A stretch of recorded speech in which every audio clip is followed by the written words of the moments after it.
karena divine visitation, Allah melawat umatnya, akan terjadi di hari-hari terakhir. Terpujilah namamu Tuhan. Kami siap untuk menerima berkat-Mu yang terbaik hari ini. Mari angkat dua tanganmu, harapkan Tuhan hari ini. Kiranya berkat yang berasal dari Allah Bapa, berkat yang berasal dari Tuhan Yesus Kristus, persekutuan indah manis bersama Roh Kudus memberkati hidupmu, masa depanmu, keluargamu, pekerjaanmu. Semua yang kau lakukan Tuhan buat berhasil dan beruntung mulai sekarang ini bahkan sampai selama-lamanya. Kita yang percaya sama-sama kita katakan amin.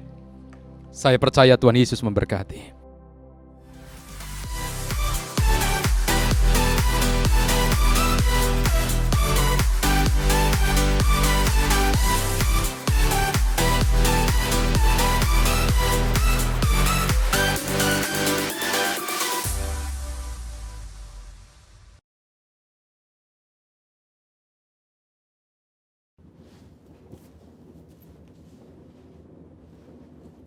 Shalom saudara, saya percaya kita dalam keadaan baik dan luar biasa.